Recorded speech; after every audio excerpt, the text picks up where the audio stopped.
Hi guys, welcome back to the Vinci Hair Podcast. I'm Josh. Great to see you all, and today we've got a very, very special guest, Paul Oliver. Great to see you. Hi there, nice to meet you too. How's it all going? Everything's going well. I always like to go back to the very start with guests and get an understanding of their background and where they're from and what have you. To run us through a little bit about yourself, where you're from, what's your story? I was the first sales consultant that Vinci employed anywhere, and that was in 2010. And we were a much, much smaller company then. Vinci was basically Salvar, and he did pretty much everything, apart from the transplants, thank goodness. So 2010, I was the first person employed, and before retiring earlier this year, I was the second longest serving employee with Vinci, not counting Salvar, the owner, and Lisa is actually the longest serving employee who runs the clinic in Malaga.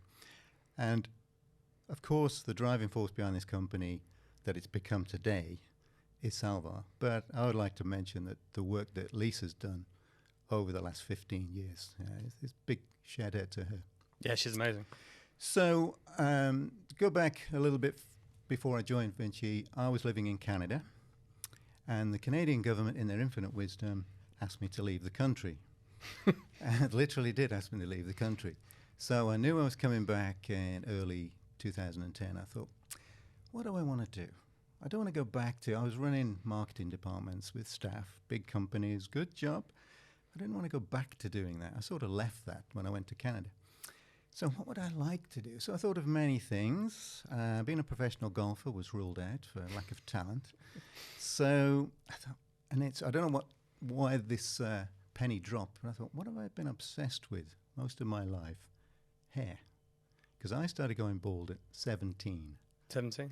I can remember the two friends who pointed out and took the mickey out of me at 17, saying, you're going bald. I can't be going bald, I'm 17. Sure enough, I was going bald. So that became a bit of an obsession, and I later had a hair transplant at 21. But anyway, we'll come to that later. So I thought, hair. Yeah, I could do something in the hair transplant world. So I wrote to a few companies, and 3 of them wrote back. One of those 3 I never heard from again, but 2 of them offered me an interview. So I went to the first interview, which wasn't Vinci, and I met the marketing director. And I sat with the marketing director, and one of the first things he said to me, he said, I've had a hair transplant with our own surgeons. And I looked at him and I thought, that is the worst hair transplant I've ever seen. If this is what you do, I just don't think I can work for you. Yeah. He also said to me, I've got a member of my sales team at the moment. If he told me it was daylight outside, I'd go to the window to double check. I thought, wow, there's no way I can work for This was the first interview? This was the first interview. I thought, oh my goodness, I can't work for this bunch. Yeah. So I won't name them, obviously. So the second interview was with Vinci, with Salva. We were in Gloucester Place in those days. We weren't the giant corporation we are now. It was pretty small, so we had a small office in Gloucester Place, and I met Salva. And of course, his hair looks amazing. So it does. He told me he'd had a hair transplant with Vinci. I thought, well, that's a better start. And we sat and talked for ages, over an hour. What'd you talk about? Everything and anything, really. And given that he's interviewing me for a job that I wanted, at one point I actually said, I like you, we could get on, which is a bit bold. But at the end of the hour and a half, wherever it was, he said, would you like the job? Amazing. And we drew up on a piece of A4 paper a contract, and we both signed it, and I don't think I ever looked at it again. And it was the best job I ever had. Better than being a professional golfer, potentially. I never quite made it to a professional golfer, but possibly rivaled it. So I started. It was no salary. It was commission only. And Salva kept London, which is the prime location. And I did, if I can remember them all, Birmingham, Manchester, Leeds, Glasgow, Bristol, and Dublin. Those were the places I travelled to. So not many. So not many. But I was greedy. I wanted to see as many people as possible because it was commission only. So I wanted to obviously see as many possible people and get the sales. And it worked out very well. So that's how I got into Vinci. That's obviously not my history of hair transplants, but that's how I got into the company. And you said your two friends. Mm. I had exactly the same experience, by the way, with people commenting, and it was the people that I trusted actually who did comment. And you know, when they're commenting on your appearance, if they're saying it and you trust their opinion, they're not giving you any waffle. They're telling you how they really see it. And go on, you gonna say? So yeah, so 17, it was pointed out to me, and when you're 17 and you realise you're going bald, it's a bit of a shocker, to be honest. And I didn't know anything about it initially, but I got to the age of 21 and it had got bigger by now. It was only in the crown. So I looked into hair transplants. This is 1978. Right. Okay, so not as good as they are today. No. So I looked into them, and I remember a salesperson coming to see me at my home and telling me all about hair transplants. Now, I was 21, and when I was doing consultations, because of my experience, I'll come back to that experience, I would turn away 21-year-olds. I would tell them not to have a hair transplant. There was occasions when it was suitable, but most times I turned 21-year-olds away. I gave them advice what they should do in the meantime, and maybe we'll look at it again in 2-3 years. He should have told me that, but he didn't. He said, yeah, have a hair transplant, it'll be great, it'll fill all that. So I signed up. It was £500 for 50 grafts, but it was plug grafts. Now, today we can put in a single hair with a transplant if we want. So in those days, they took out a plug of hair, which would be about the size of the end of a pencil, and it would contain anything from 10 to 20 grafts in it. And they were circular, and they punched them out the back of your head. I remember sitting in the chair, hearing this crunch, crunch, crunch, crunch. I can remember to this day the noise that it made. Like a stapler, or Yeah, you're probably too young to remember. When we were kids, we had spud guns. yeah, I know And you spud guns. Yeah. Took the thing in a potato and it went crunch, and you pulled it out. So it's reminding me of that. It's like punching pieces of potato out of my head. So and then they took those round grafts and then they stuck them into the top of your head. Well, of course, they grew like little round islands of hair. Looked totally unnatural. I remember famous people at the time who had it done. John Cleese had it done, Elton John, Russ Abbott. Famous people of the time had it done, and a number of them had them removed. Or Elton's case, he went for a hairpiece, because they just didn't look right. They looked bad. So now I've gone from a bald patch to grafts that just hair that looks unnatural. And I thought, if that's hair transplants, I'm not doing that again. But I stuck with it for a long time. You try to sort of mask it, comb over it, etc., etc. But it got to a point where it sort of just didn't look very good. But I stuck with it for a long time. And then in 1996, I made an even bigger mistake than the plug grafts. Go on. I saw an advert in a paper for a company I won't name, but when I give you their marketing line, people who know this industry will know what I mean. The advert was strand by strand hair replacement. And that's all they ever said, strand by strand hair replacement. And the pictures of the before and after looked terrific. So I sent off for information, and this brochure came, and these guys looked incredible. Bald guys, Norwood Sevens, now had fantastic heads of hair. I should have known better. But I was seduced by the marketing. I thought, I want that. So I went to see this guy in Birmingham for a chat, and he said, yeah, I've had it done, and his hair looked incredible too. But at no point did they ever mention anything but strand by strand hair replacement. So I thought it was a hair transplant. I signed up, I paid my £3,000 in 1996 for what I thought was a hair transplant. Came back a month or so later to have it done. Sitting in a chair, girl walks in with this like long, straggly hair piece, a hair piece, like a netting with hair on it, but it was quite long hair. I remember saying to her, "What's that?" And she said, "This is your hair." Oh dear. I've signed up for a wig. They never mentioned wigs at all, and I knew nothing till I saw it. I've paid out £3,000. Now, during my consultations, I met a number of guys who reached that same point, walked in with a hairpiece, and they walked out. Some of them went ahead with it, and I met those as well, but some of them just walked out and then tried to get the money back. A number of people who did go ahead with it, like me, I later saw, and they wanted a way of getting out of it. And because of my experience, I was able to advise them, this is how you transition from a hairpiece to your own hair. So anyway, they fit the hairpiece, and I went home, and I looked in the mirror, and I thought, I can't go to work on Monday. I cannot go back to work on Monday looking like this. I left work on Friday, because I think they did it on a Saturday. I left work on Friday with, not that much hair. Now I'm going back in looking like, I don't know, one of the Rolling Stones. So I went back. I didn't go to work on Monday. I went back to them. I said, you've got to take some hair out of this. This is ridiculous. So they did. I mean, that in and of itself is also quite peculiar, to go for a hair surgery and have to go back the following week to say, can you remove some of these? Can you remove some? Exactly. Yeah, we've never had that. I was going to say, I don't think you have, no.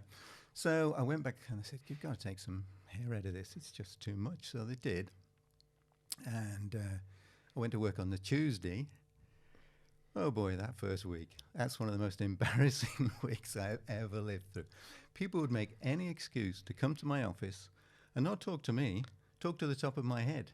Say, so Paul, that sort of looking that meeting we've got on Friday. I'm down here, by the way. What were you doing for work at the time? At the time, I was a product manager. Okay. Yeah, for a large French/German company. So I had to bear the brunt of all the jokes for a long, long time. So if anybody's watching this that's had a hairpiece and they want to get to their own hair, you can actually do it confidentially. I've written out all my notes to say this is how I did it. It's not easy, but you can do it. So 2 years later I suffered this, and it was, I'll give you one quick experience of it. Went to Florida, went to Disney World in June. It was 90 degrees. So I was wearing a baseball cap over it because the sun would bleach it. It would turn What was the is it natural hair? It's real hair. So it's keratin. It's not. No, it's real hair. Oh, it's real hair. In those days, they bought the hair from Russia. I see. Times have changed. They don't buy it from Russia. Yeah. Now. They presume they get it from somewhere else. No, it's real hair, but it would bleach in the sun because then it wouldn't match your own hair. Yeah. So I had to wear a cap on it in 90 degrees with a hairpiece, like wearing a hat on top of a hat. The sweat would pour down me, and then that would loosen it because the sweat would loosen it. I could go on how this plagued me. So I thought, I've got to get out of this. I can't live with this. So I started looking at hair transplants. By which time we moved on from plug grafts to FUT. You would have had FUE, I presume, when you had yours. I did, yeah. So FUT was the surgery of the day, and for those who are not aware, this is where they cut a strip of skin out of the back of your head. Sounds brutal, doesn't it? But this is the things you do. So they cut this strip out of the back of my head, and then they dissect it up into individual grafts, and then they put the grafts back in. So I signed up for a hair transplant in 1998, I think it was, with FUT. Pretty much to fill in around the plug grafts because they looked so unnatural. So I went ahead and had that done in 98. And that was, obviously the surgery was much better. That was much more successful. Left me with a big scar on the back of the head, but you couldn't see it. The hair covered it over. So that was my sort of history of my own surgery to that point, until I met Salva, had the interview, and at the end of the interview, when he offered me the job, and he said, would you do another hair transplant? I can't remember if I said, is it free, or if he said before I asked it, it was free. On the but house. It was on the house. Now, he didn't give it me day one. I didn't start in January, and he gave me a hair transplant with the first week. So I had to prove I was going to be sticking around. So it actually took place in August 2010 at the Malaga clinic, because we have a clinic there. And maybe because I had mine done in Malaga, when I was talking to clients, I often pushed Malaga harder than London, because they did mine. So I liked the people there, and the surgeons there are very, very good. And so I had that done in 2010. I had the surgery done in the morning, morning, afternoon. This would lead me on to, often people would ask me, when I have the surgery done, will I have to stay in bed for a week? I said, no, I'll tell you a little story about my experience. I just had a hair transplant myself in Malaga. Got back to the hotel. I was just going to relax for an hour. Phone rings. Pick up the phone. So, who knows I'm here? No, it's Salva on the end of the phone. And he said, Paul, one of your clients has just arrived. He's got a hair transplant tomorrow. He's on his own. Could you take him out to dinner? So I just had a hair transplant. Yeah, I know, but he's on his own. Can you take him out to dinner? Okay, I'll take him out to dinner. So having just had a hair transplant that afternoon, I went out to a restaurant with one of my clients wearing a baseball cap. We used to give out baseball caps at the surgery to cover over while it's still sore. So we went out to dinner with Peter. Next day he had his hair transplant. Of course, he's still on his own, and in Malaga, we keep you overnight to make sure everything's okay. You can come in the next day. So he has his hair transplant. We go out for dinner again, now wearing matching baseball caps. We look like a golf society or something. I wonder what the waiters must have thought every time they see you. Yeah, we must have looked a bit strange, but that's just a little insight of how quickly you actually are back to sort of doing normal things. Yeah, it's interesting. I when I did mine, this was during the World Cup. So this was in World Cup in Qatar. So it was only last year. Yeah.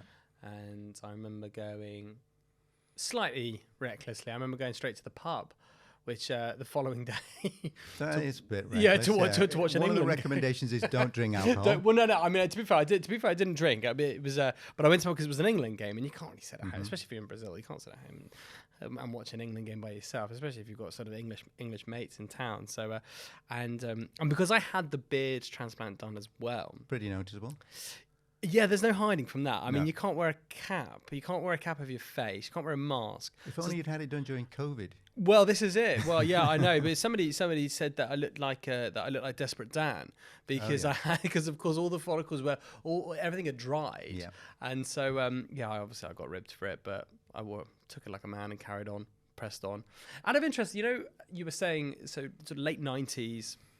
You'd obviously had the transplant done 78. Mm-hmm. Then again in 96, then again in 98.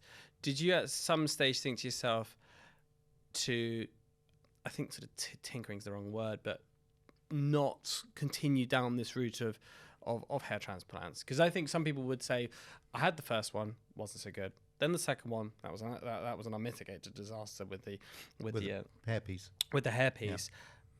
Maybe this isn't for me. If I'd had a hair transplant in 78 that wasn't noticeable, but it didn't grow very well, but it wasn't noticeable, probably. But I kept chasing to replace or recover what I'd got now. The plug grafts didn't look good, so I had to cover those over. Then the hairpiece was a disaster, so I had to do something else. So when the hairpiece went, I still had the plugs, so they had to fill in between that. So I had to keep going to try and get to a point where it wasn't noticeable. So I was sort of on a never-ending track of, I want to get off this, but I got to do so much before I can. Yeah. And although going through those experiences at the time were not good, sure.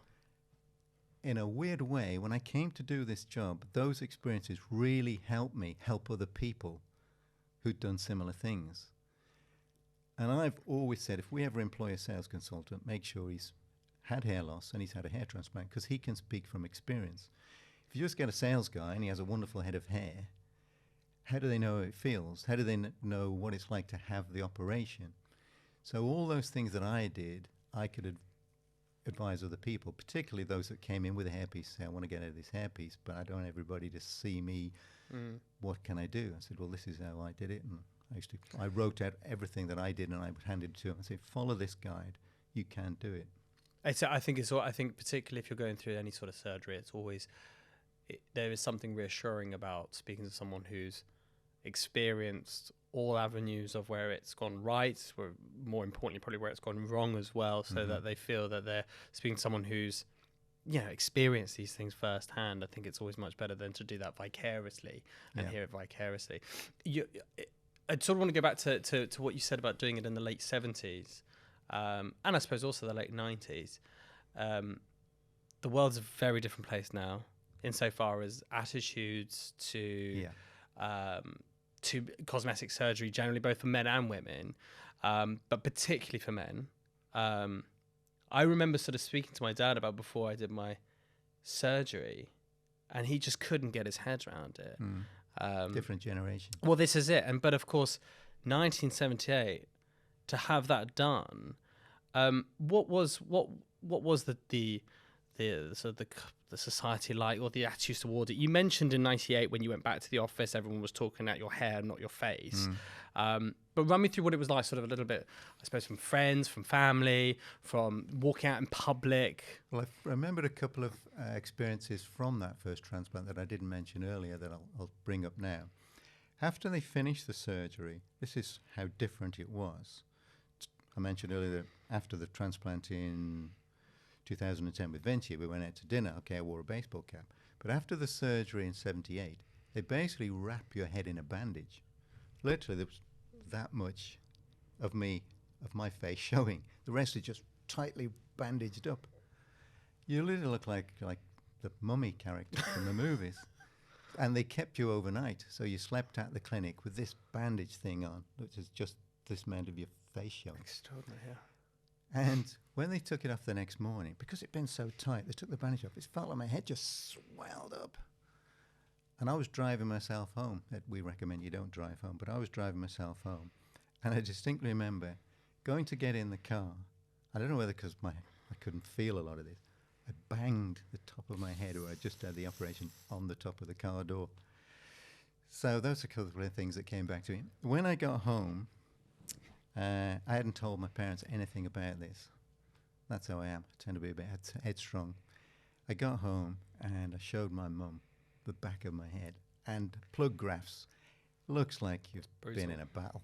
Yeah. And she looked at it and said, "Oh, Paul, what have you done?" So, but you could cover it up with your hair, but when you saw it, it looked terrible. So I sort of just waited for the scabs to disappear and sort of kept away from people for a good month. And I didn't sort of tell anybody that I'd had it done, because back in 78, you've hit on a very good point. Attitudes today are totally different. Going back to 78 and even in the 90s, you kept it quiet. You didn't say you were having hair transplants. You were embarrassed to say you were having a hair transplant. I saw guys today, recently, and they'd say, "Oh yeah, I'm going to tell. I've already told everybody I'm having it done. Yeah, I should be, having a party and saying, come and see my hair transplant." That's the difference. A lot of guys, they want to tell everybody. Yeah. Those that do want to keep it confidential, you can. People didn't believe me, but they would come in and say, "I don't want anybody to know." I said, "Well, follow what I'm going to tell you. You can keep it confidential." They say, "No, I can't." I said, "Yeah, trust me, you can." When they would come in for a 6-month, 12-month follow-up, they say, "Nobody knew." I said, "I told you. You didn't believe me, but you can keep it confidential." I said, my own daughters didn't even know. They don't live with him. But when they came to visit, they say, "Dad, your hair's looking a lot better now." But they didn't know I'd had a hair transplant. So you can keep it confidential, but the younger guys, they're out there. "Yeah, I've had a hair transplant. I'm proud of it." But I think it's also a testament to the advances in surgery as well, where it can be subtle. You're not coming back dressed like an extra from The Mummy. No.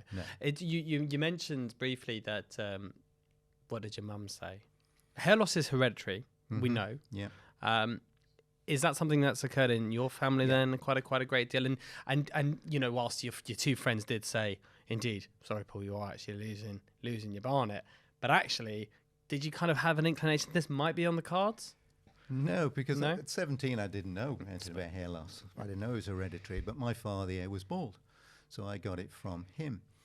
And that leads me on to a good point you've reminded me of, because when your father is a Norwood 7 and you're going to be a Norwood 7, what you can actually achieve for yourself is nothing like, say, yourself that's just on a front hairline.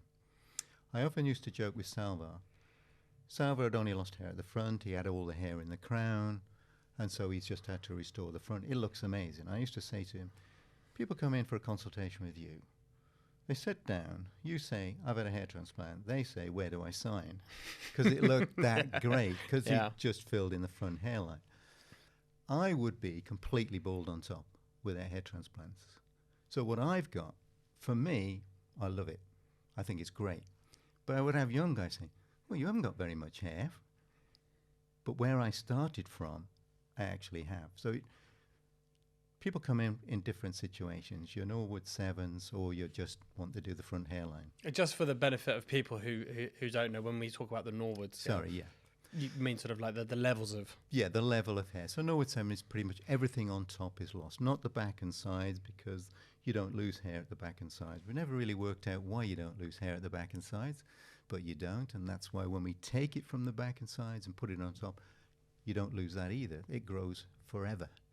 It's one of the best things about a hair transplant. It isn't something you pay out money for and 5 years later it's gone and you have to do it again.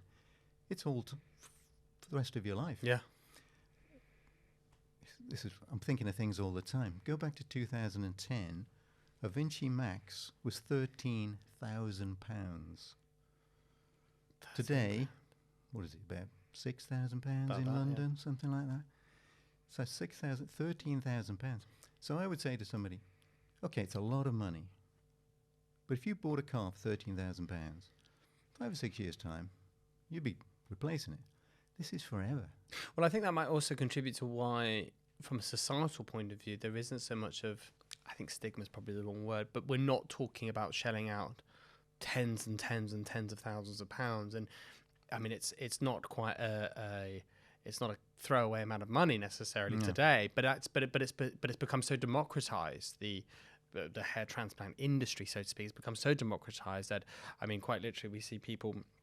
I mean, there's sort of a running joke of people flying back from Istanbul with, you know, with the whole plane is looking with the bandage on the back. I mean, you sort of look across the gangway on the airplane, and everyone's got their bandage on the back. So it has become this sort of democratized.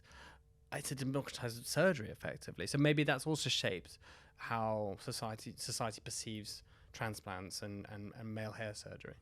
2010, nobody was going to Turkey. Never came up. People weren't coming in for consultation at all. I've had a quote from Turkey. There was about 5 companies whose names came up all the time. And those are the ones I was competing against, not Turkey. Turkey now is obviously known for hair transplants. I advise people against going back to Turkey. Yes, you could get a good transplant. I'm not condemning everybody in Turkey, but there are so many there. There are more hair transplant clinics in Istanbul, I believe, than the rest of Europe put together. That's extraordinary. Yeah. Which is ridiculous, and it makes billions for the Turkish government. So they perhaps don't regulate it as much as they should because they want the money coming into the economy. With us, if you're not happy about something, you can come and see your local guy in one of the local offices. You can come and see the surgeon. Speak to him personally here in London. Even if you had it done in Malaga or Rio, as you did. Sao Paulo, yeah. We're all one company. You can come and see a surgeon in London. You wouldn't go back to Istanbul, I don't think, and complain about your hair transplant. I've got a picture which I used to keep on my phone and show people of one of the clinics in Istanbul. And it was a room with about 10 beds in it, and they're all having a hair transplant at the same time. And there'd be one girl doing the work, 10 at a time. And I said, in Malaga, we do 1 a day. You are the sole customer. In London, we can do 3 a day because it's a bigger clinic. Not 10 and not one person trying to do everything. So, yes, you'll pay a little bit more. Not a huge amount more, to be honest. But for a little bit more, the peace of mind you've got from Vinci of that you can come and speak to the surgeon or you can come to your local office and we'll take care of you.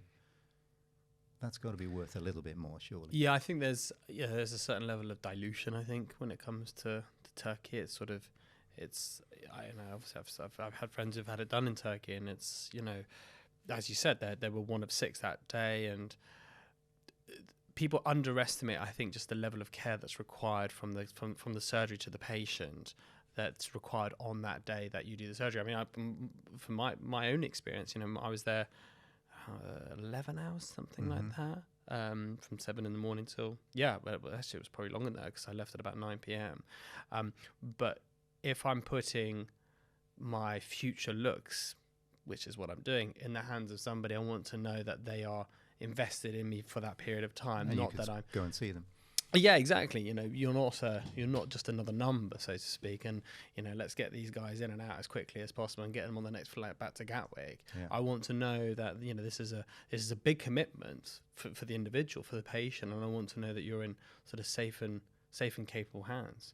I'd like to think also, before you even get to the point of having a hair transplant, that we give you honest advice. Yeah.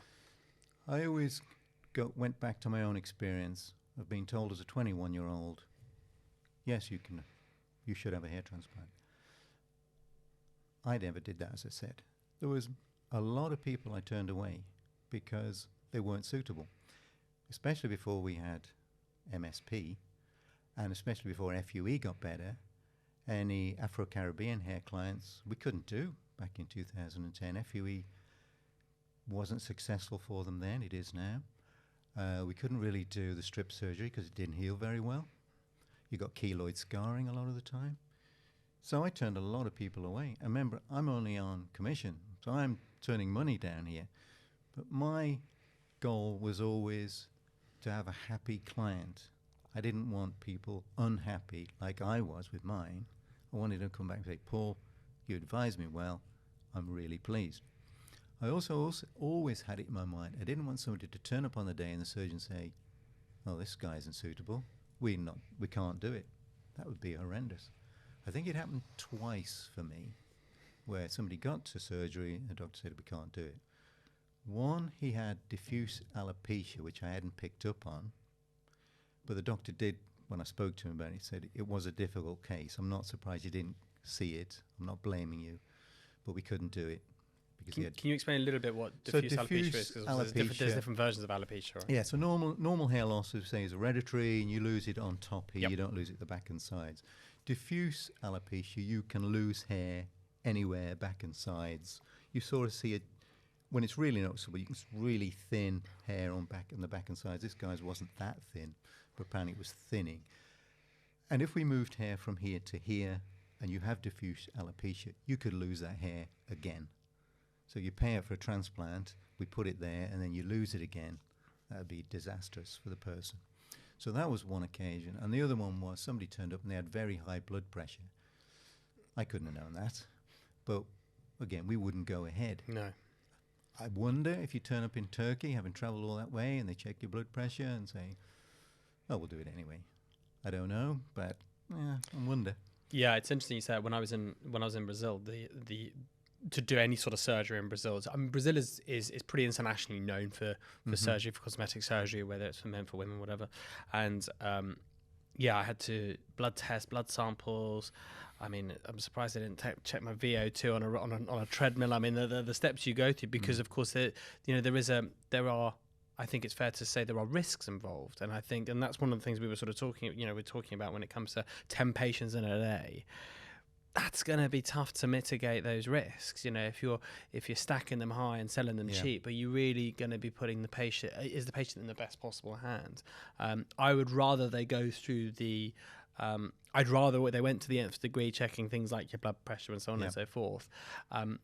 And turning you away, there's a really interesting story with John Lewis, and there's somebody was doing a speech on they were doing a conference on retail, and they were going to go on stage in front of tens of thousands of people, and they went to John Lewis because they had one of their jackets had frayed or broken, the zip had broken, so they went to John Lewis to buy a replacement jacket, and the person at John Lewis actually said, no, we don't need to replace it, we can mend it here and there, no charge, because she bought the jacket from John Lewis. And that sort of not charging the customer, actually advising the customer, really truly being a consultant, being that sort of consultative experience rather than the stack 'em high, sell 'em cheap philosophy. Definitely. And although I was turning people away and losing money because of that, it paid back later, because the amount of recommendations that I got.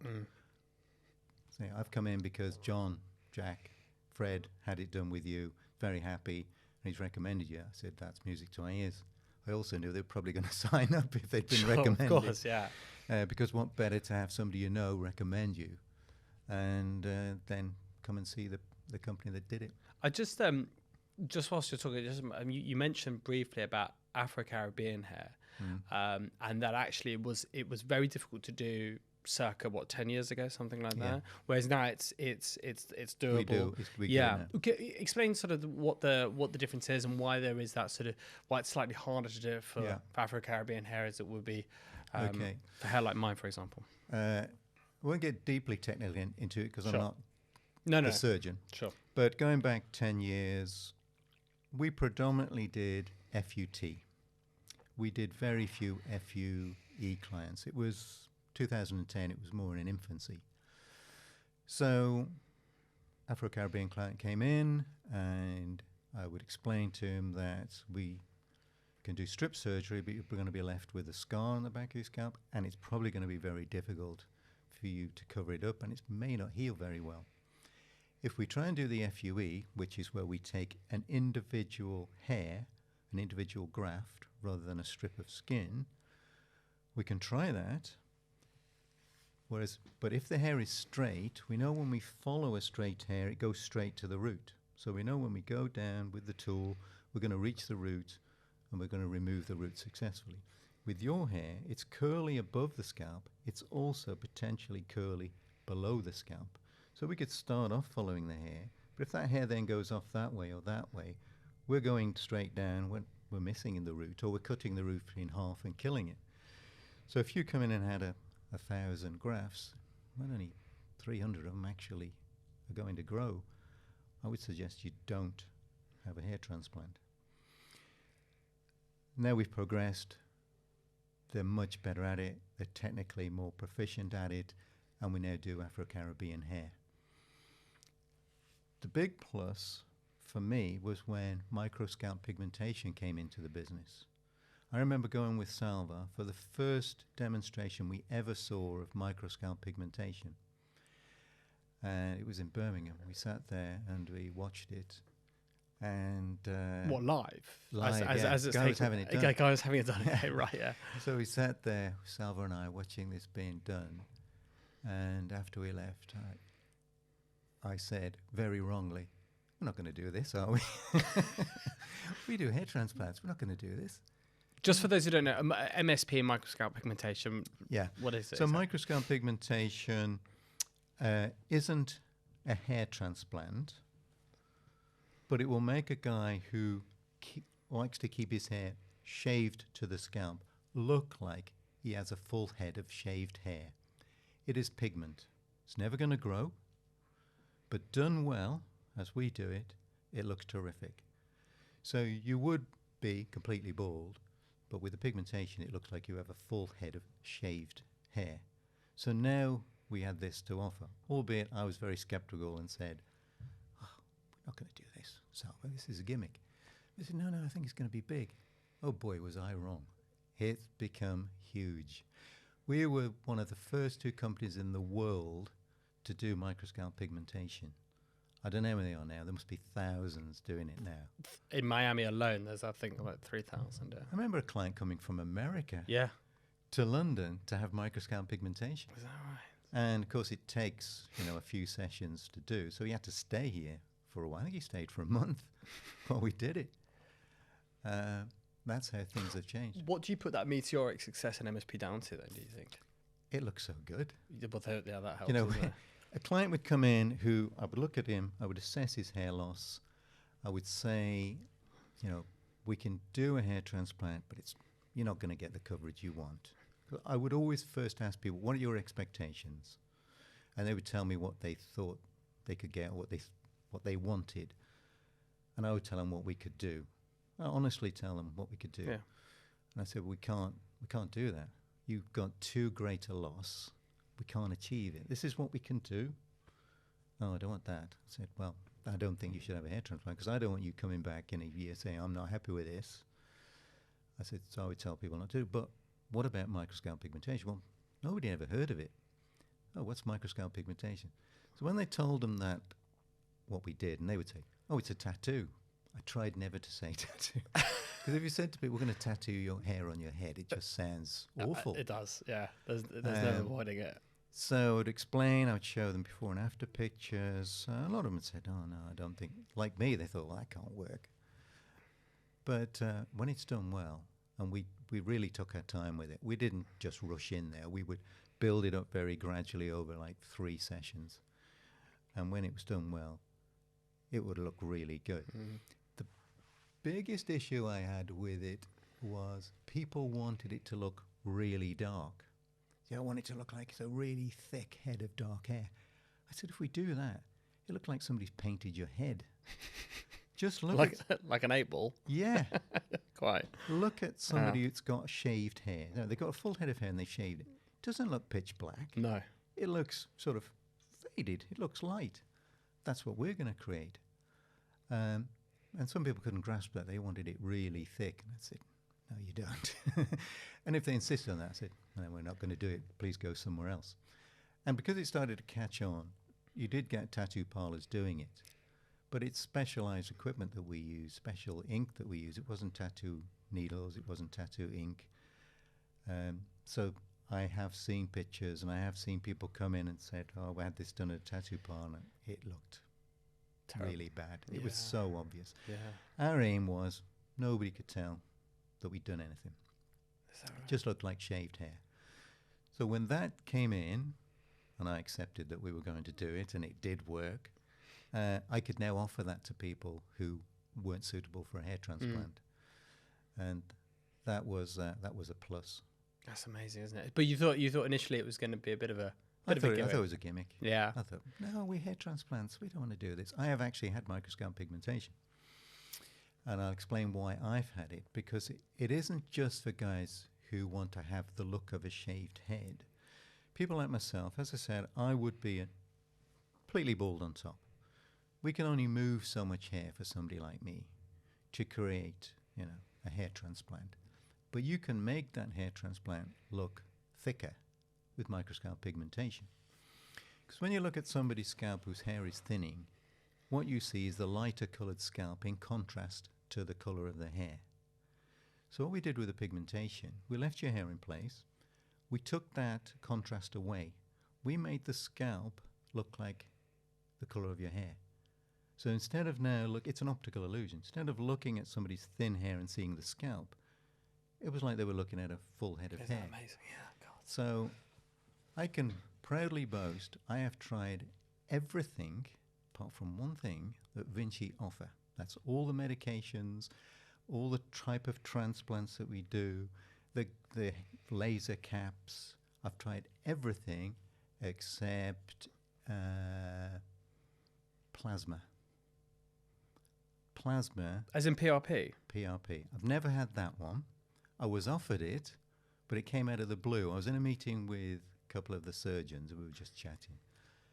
And he said, we were talking about PRP. He said, do you want me to do it now? And I went, what, now? We're about to have a meeting. Yeah, I can do it now. It only takes about three quarters of an hour. I said, no, I'll leave it.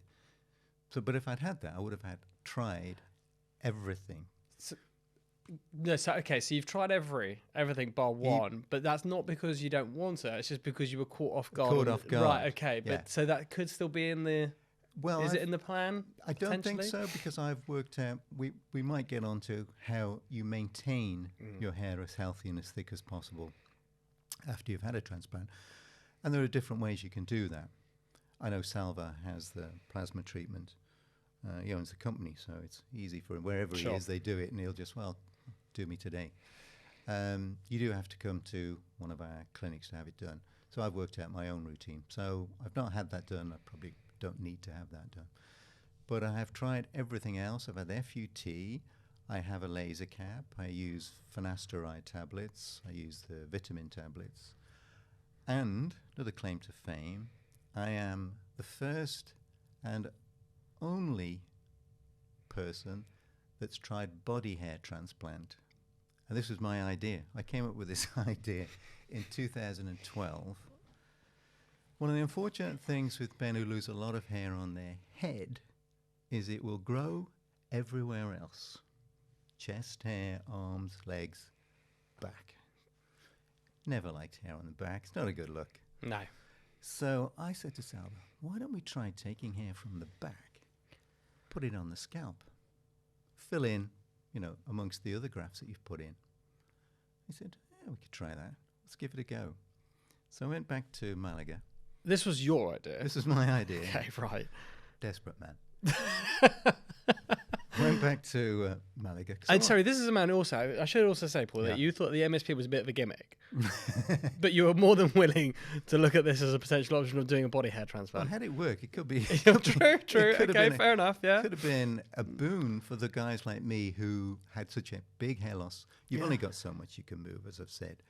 But we got this other hair. Why can't we use this other hair? So I remember spending like 7 hours lying face down in Malaga while the team tried to remove these hairs from my back and put them into the scalp. And I was the first one we tried it on. Yeah. Thank goodness it was me and not a client, because what we discovered, the grafts on the top of your scalp are very shallow. They're easy to reach and remove. They were 10 times deeper because there's a lot of more fatty tissue on your back that you've got to go through. Yeah. And we just couldn't successfully remove them. We tried to do 1,000. I think we maybe got 200 successfully.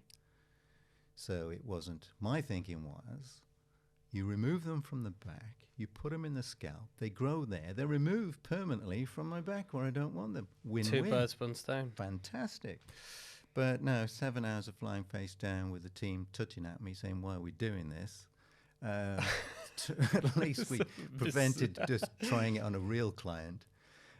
So we abandoned the idea. We can do it from the chest because the hairs there's not the fatty tissue there. We can take them from here to put them into the scalp. So we can do all that. But now the one and only body hair experiment was me, a one and done. You mentioned finasteride. And of course, finasteride and minoxidil. There's lots of tried that as well. Yeah, what's and I've also seen more recently people looking at pseudo herbal remedies and whatever else. I mean, I think this is a story that's as old as time of men, particularly men, trying to find any which way they possibly can to either pause the hair loss or indeed revert it so that it grows back. What's your take on things like finasteride and minoxidil and even, dare I say, some of these I think it might be sort of slightly pseudo herbal remedies. What's your take on all of that? Okay, there are very few things that work. I haven't come across a herbal remedy that worked. But the things that do work, the first ones were minoxidil, never ever created for hair. It was created, I think, to help people with blood pressure. I think that's what minoxidil was originally brought out for. And they found with these trials, for blood pressure trials, that people's hair was getting thicker. So the medical industry always looking for ways of making extra income. Of course, yeah. So I thought, we have a hair growth product here. So that does work. It has to be applied pretty much every morning, and it won't make hair regrow, but it will slow down the process of losing hair because it strengthens hair. It basically helps the blood flow better in the scalp. More nutrients get to the roots, and so it will help the hair grow. Finasteride will actually block the cause of hair loss, which is dihydrotestosterone, DHT. That will actually block that. So that was the first, and it might be still the only successful. No, there is one other, but we don't sell it, so I won't mention it. And it's not as good. It will actually block DHT. Now, of course, there is a very well-known side effect linked to finasteride, and that is erectile dysfunction. So I always went through preventative measures as well with clients, and we would get onto the subject of finasteride. They'd either already read about it and decided it was horrendous and they were never going to use it, or they didn't know what it was. So it's explained to them what it did, and it stopped DHT. It's really useful.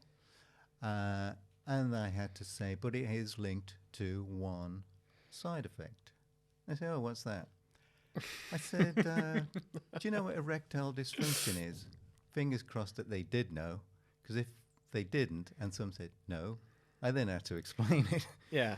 So they went, oh, I'd rather go bald. Yeah, well, exactly. You'll be raising a lot of smiles, but not much else is Yeah. going to get raised. Yeah. But I said, it's like I don't know, 1 in 5,000. Yeah. Some would still say, as much as that. I'd say, I'll If- take those odds. if you try it and you happen to have erectile dysfunction because of it, stop taking it. Within 7 to 10 days, you're back to normal. Mm. I use it. This is my own regime. I take a finasteride tablet, 1 a day. I take a Vinci vitamins, 1 a day. And I use the laser cap. Mondays, Wednesdays, Fridays. And the latest laser cap's 7-minute session. Oh, you do that at home? You do it at home. Yep. Watching TV, 7 minutes. It switches itself off. It's done. For some people, they say, "Oh, that's easy." Some people will say, "Oh, that's a lot of work." That isn't really. 2 tablets a day and a laser cap 3 times a week for 7 minutes each time, and your hair will be healthy. It'll be thicker. Because yes, have a hair transplant. Great. Your hair grows for life. That's fantastic. But if you've got hair loss in your family, you could potentially lose more hair. That hair is gold dust. When it's gone, It's gone. it's gone, and you have to have a hair transplant. And I actually had people say, "Well, I'll let it go, then I'll have another hair transplant." I say, "No, really, no, don't do that. Don't This do is that. gold dust. Keep it healthy. Add a hair transplant to it. That's how you'll get the likes of your success, Salvar's success, the guys that have come in. It started at the front. We fix the front. They protect the rest. Whereas with me, I would have been fighting complete, baldness on top. Yeah. This, for some people, might say, "Well, it doesn't look that impressive." I think it's fantastic. I think that's a really interesting point you make. It's whilst you could argue that a lot of the cosmetic surgery and the hair transplants that we do is how we are perceived by others. It's actually how we perceive ourselves in a lot of ways. You do it for yourself, not for others. No, exactly, and that's a very, very interesting point. We're almost at time, but one of the things I wanted to ask you before we wrap this up is 1978, going back to when you first did it versus today. I'm curious to see, in your experience of having embarked on surgeries for almost 50 years and having worked in the industry as well, where do you see the future going for this industry? I mean, I don't want to call it an industry because it makes it sound it's very sort of industrial, but where do you see the future going for male pattern baldness, for the medicines available on the open market, over-the-counter drugs, surgeries and so on? What do you see the future? Well, before we touch on the future, one of the more recent developments is the needleless, tell me the word, anesthetic, thank you. Yeah. That is such a boon. You would have had the needleless procedure. I Yeah, guess. I definitely You're a remember that. lucky devil. I remember counting in I don't know if it's the 1978 or the 1996 one, 30 needles. I got up to 30. Please stop. Make this the last one. We don't use needles anymore. Amazing, isn't it? That is such a step forward. The needles was the worst part. I think for most people it is, yeah. Yeah, Well, it that was by yeah. far. That was the only painful part. So we've done that. That is a big step forward. The future, we've taken FUE a long way. We were moving maybe 1,000 hairs when we first started doing FUE. Now they're doing 3,000-4,000 grafts. I should say grafts, not hairs, because you can get up to 4 hairs in a graft. So 3,000 grafts could be 6,000-7,000 hairs. Yeah. We're doing now. So whether we can do more in the future, of course, what always comes up, cloning. Will we ever be able to clone hair? That is the future if we cracked it. Because what holds you back with a hair transplant is the amount of donor hair. Only you can give donor hair to yourself, and you've only got so much. But if you could clone hair, then you could take somebody like me with a big hair loss and give them a full head of hair because you could keep cloning the hair. we've been talking about cloning. It's always 5 years away. Yes, we'll do it in 5 years. 5 years comes, 5 years goes. It's 5 years away. It'll be 5 years away when I'm gone off this planet, probably. But if it did come along, that would be the end game. Yeah, that was where we would like to get. We've experimented with it. We've not successfully done it. But maybe one day. Maybe one day. Paul, it's been an absolute pleasure. It's been absolutely fascinating. I dare say we could sit here for another 2 We hours could, and talk all about it's good it. They told us to wrap up. Yeah, exactly. No, but listen, absolute pleasure. Thank you very much for coming down. And yeah, well, listen, never know. Let's see if we can get you back and talk some more. Maybe we will. But anyway, guys, that's a wrap from us. Really good to see everybody. And obviously tune in next time for the next episode. Thanks.